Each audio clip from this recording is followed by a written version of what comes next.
La GSMA, c'est l'association mondiale des opérateurs GSM, donc opérateurs mobiles. Donc, elle a été créée en 1987.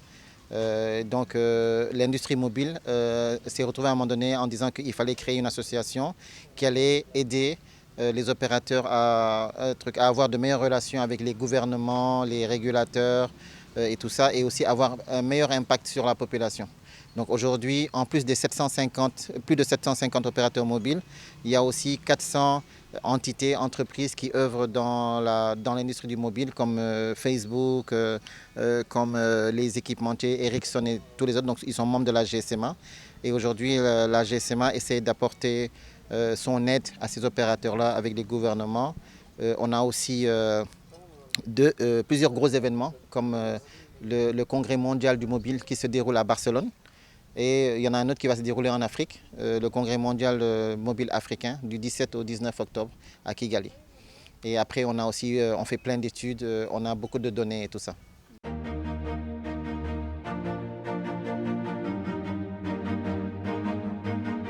En 2019, on a fait une étude parce qu'on n'avait pas de données sur le prix du spectre.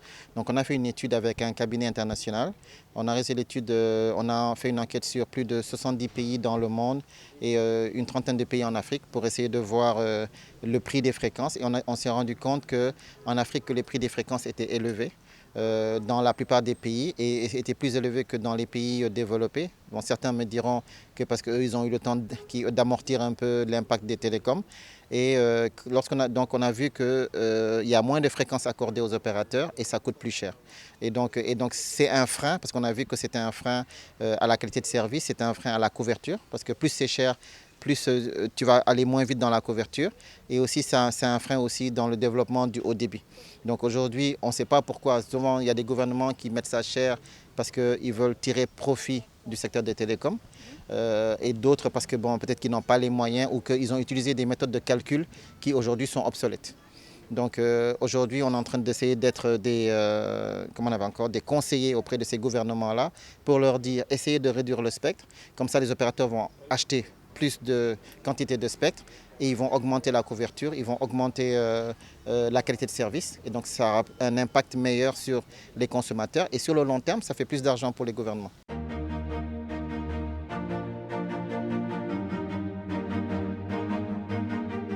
Aujourd'hui, on ne sait pas encore quelle est la méthode qui va être utilisée pour le Sénégal pour pour implémenter la 5G. Donc on ne sait pas si ça va être fait sur appel à candidature, ou ça va être fait aux enchères, ou bien que ce sera juste, comme l'a dit le DG hier, une extension de licence. Donc il n'y aura pas besoin d'acheter pour avoir la licence, en sachant que partout dans le monde, on prône pour la neutralité technologique. Donc neutralité technologique, c'est-à-dire qu'on donne à l'opérateur une licence, il fait ce qu'il veut. Il doit juste acheter les fréquences qui m'est dédiée à une technologie donnée. Il n'y a pas besoin de chaque fois qu'il y a une nouvelle technologie de racheter une licence. Parce que sinon, la 6G va revenir, on va faire la même chose. Donc aujourd'hui, il faut donner des licences. La licence, elle est neutre. Et quand maintenant il faudra implémenter une nouvelle technologie, tu achètes les fréquences, tu payes les redevances pour les fréquences qui concernent cette technologie. Et ça donne plus de latitude à l'opérateur. Parce qu'il y aura des zones, par exemple, il n'y a pas besoin de mettre de la 5G. Donc là-bas, il mettra de la 3G, de la 4G. À Dakar, il va mettre de la 5G. À Saint-Louis, il va voir où est-ce qu'il met la 5G, où est-ce qu'il met la 4G. C'est plus facile après que de faire des licences avec des cahiers des charges et de dire qu'il faut mettre la 5G avant que dans 2 ans, il faut couvrir tout le pays. Ça n'a pas de sens. Donc voilà.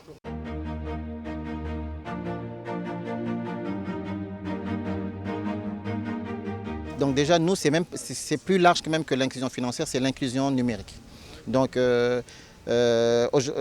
GSMA a fait des études l'année dernière, on a vu qu'il y a quelque chose qui se développe pour lequel on doit travailler tous ensemble, c'est le gap d'usage, le gap d'utilisation.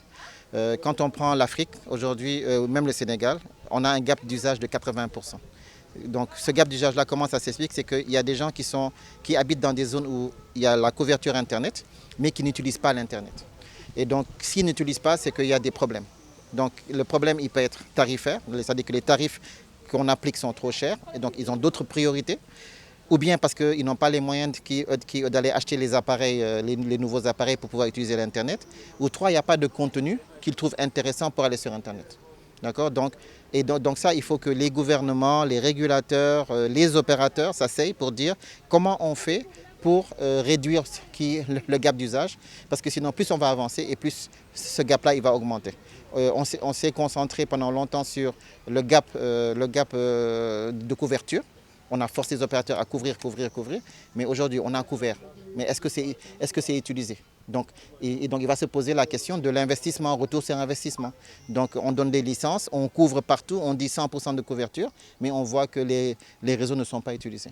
Donc pour en venir à l'inclusion financière, aujourd'hui on travaille sur le mobile money, on a une direction mobile money.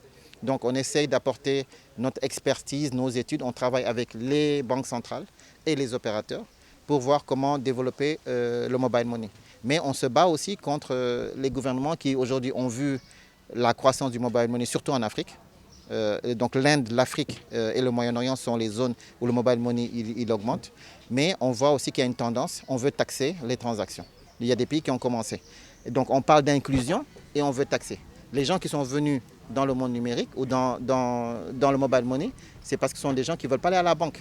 Donc, qu'on a vu dans certains pays, quand ils ont taxé, les gens ils ont enlevé l'argent du réseau parce qu'ils sont près de leurs sous. Donc, c'est-à-dire qu'on est d'accord que les gouvernements ont besoin d'argent, mais il faut voir où est-ce qu'on met le curseur pour qu'ils en profitent, les consommateurs en profitent et aussi que les opérateurs s'y retrouvent.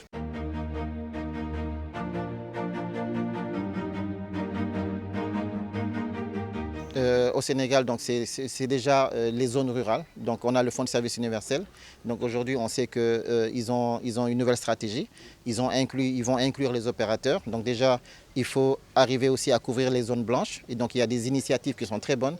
Ils ont réduit les coûts des fréquences dans ces zones-là de 50%. Donc, le Sénégal est un exemple. L'autre aussi, c'est arriver à faire en sorte que les populations aient accès au téléphone, aux devices, comme on appelle ça, pour pouvoir aller sur Internet.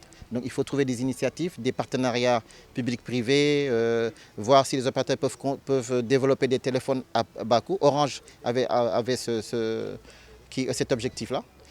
Ensuite, il faut aussi développer des contenus. Développer des contenus veut dire aider les startups locales, les initiatives locales.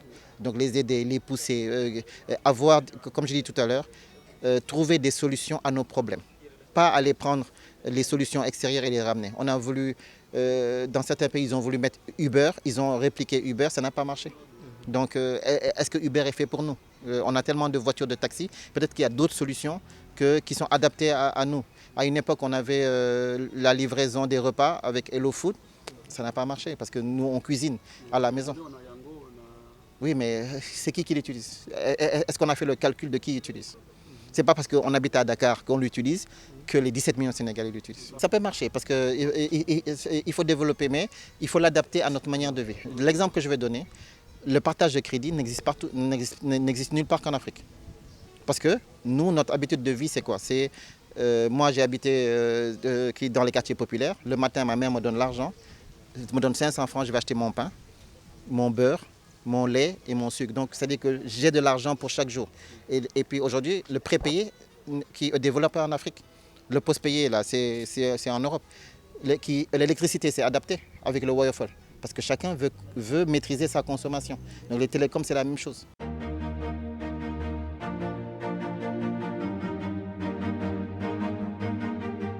Les gens associent la GSMA comme un opérateur. Nous ne sommes pas un opérateur, nous sommes une association. Notre objectif aussi, c'est d'apporter les formations, d'apporter notre savoir-faire, de faire des études et d'apporter les moyens pour que les décideurs puissent prendre des décisions. Donc, des fois, on tape sur le doigt de nos membres. Donc, on a une direction qui s'occupe de tout ce qui est protection des données personnelles. On a fait des études, on a accompagné la CDP au Sénégal, on a accompagné l'autorité des données personnelles au niveau du Ghana. On travaille aussi avec l'Union africaine pour développer les différentes lignes directrices. Et on s'assure derrière que nos opérateurs sont conformes avec les lois des pays là où ils sont. Donc, aujourd'hui, personne ne peut arrêter l'innovation. J'entends dire oui, on doit bloquer, Non, c'est-à-dire que l'innovation, on ne pourra jamais l'arrêter. Il faut juste qu'on soit proactif, ne pas prendre des décisions quand c'est trop tard. Il faut prendre des décisions maintenant parce qu'une fois que c'est trop tard, on ne peut pas revenir en arrière. On a l'intelligence artificielle qui va commencer. Donc il faut qu'on prenne les lignes directrices maintenant. On a l'Internet des objets mais qui se développe. On a nos jeunes, nos enfants qui sont sur Facebook tout le temps, qui sont sur... Aujourd'hui, il faut qu'on puisse savoir comment les protéger. Donc il faut qu'on travaille tous ensemble pour mettre en place des lois qui peuvent être conformes avec notre manière de vivre. Donc on travaille étroitement avec la CDP et le ministère.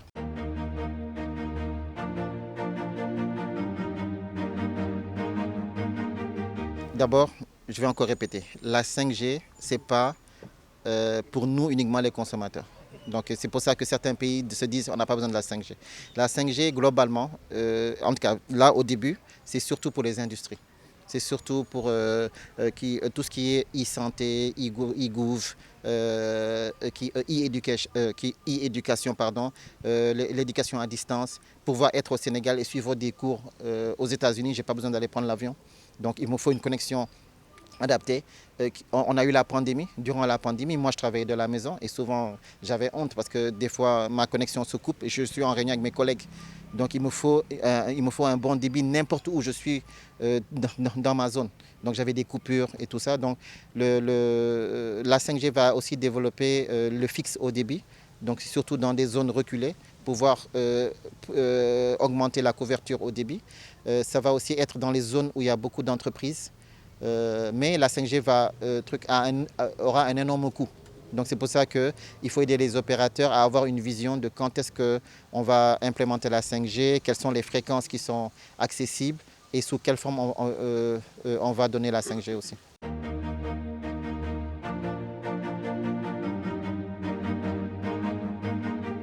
Déjà dans le monde, aujourd'hui on est à peu près à plus de 5 milliards 3 de connexions.